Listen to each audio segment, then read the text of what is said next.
Hey guys, my name is Matteo, and today's challenge, a lot of you wanted me to feel some pain and recommended that I try out the Famas Sniper loadout. This consisted of using one of the 4x scopes, but the real kicker on it was that I had to use it in semi-automatic mode. And then to top it all off, you also slapped me around and said that I had to use the heavy barrel that, while increased my accuracy at a distance, also made it so that I had to deal with even more recoil.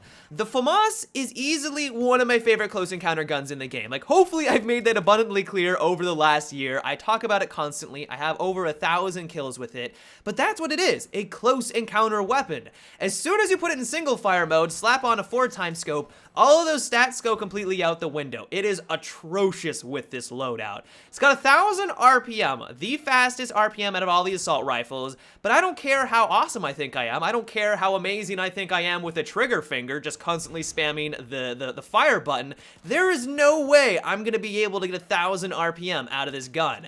And so when I was going toe-to-toe with an hombre who was only 4 feet in front of me, normally that is the bread and butter of the Famas. Like, that would be no problem, cup of tea for this bad boy. But simply because I'm using this in single fire mode, it becomes infinitely more difficult to try and win those firefights. Another thing that I noticed that made this much more challenging is that with the big patch update, the movement system has been overhauled. Level Cap did an amazing video illustrating how sporadic people can be when they're just strafing back and forth. It's ridiculous. It looks like someone's going through a seizure. And the result of this is that because I'm using the 4x scope, I have a higher magnification. Not only am I at a disadvantage because these scopes are not meant for an enemy who is 4 feet in front of you, but also because of the new movement system, it looks like they're having a seizure on my screen. And so being able to line up every single one of my shots, the 5 rounds to take someone from 100% to 0, is not an easy task with the new movement system. Another component that I had to work around is that the Famas has one of the highest first shot recoils out of all of the assault rifles in Battlefield 4. And because I'm using this in semi-automatic mode, the result of it is that I had to be very patient with every single one of my shots. There were so many moments where I knew that I could have dropped my enemy if I wasn't in single fire mode. Even with the 4x scope and the heavy barrel, I would have been absolutely no problem. But because every single shot is dealing with that first shot recoil, man oh man was it difficult to make sure that all of my bullets were landing on my target. And the way that I worked around it, this is gonna sound crazy, I know, is I had to outplay my enemy. Like, that was the way that I was going to be able to win these firefights. I had to go for headshots, I had to reel in that recoil, I had to be patient when I needed to be patient, and a lot of the times it was just knowing when I should start shooting at an enemy. Here, for example, is the best illustration of this. I see someone way out there, I notice that he's around some objects, and instead of just immediately firing at him, letting him know that I'm there, I waited until he was basically committed to running towards me. As soon as he was out in the open and I knew that he wasn't going to be able to duck for cover, that's when I started to fire at him. I almost didn't live, he almost was able to take me out, but if I initially fired at him and I didn't wait that half a second for him to expose himself, I'm almost positive that I wouldn't be able to kill him with that initial volley. That would have given him ample time to duck behind cover, reassess the situation, maybe get a better angle, and then probably take me out at that point.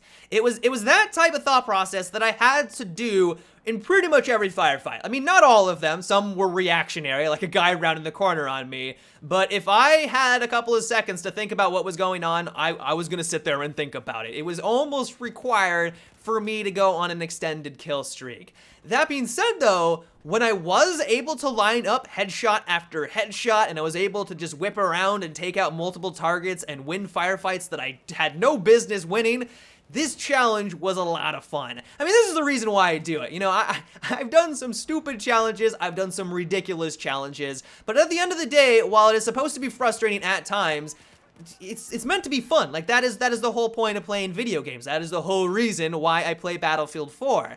And so while the first couple of hours I wanted to pull out my hair at times, at the end, I was like, yeah, that was fun. I stepped away from it. I had a smile on my face. I was like, good job, Matt. Pat on the back. You did well. That was a good time. One thing that I wanted to mention really quickly is that if you have not tried out the higher optics since the most recent update, I recommend you take them for a spin, because before the patch, I avoided these things like the plague.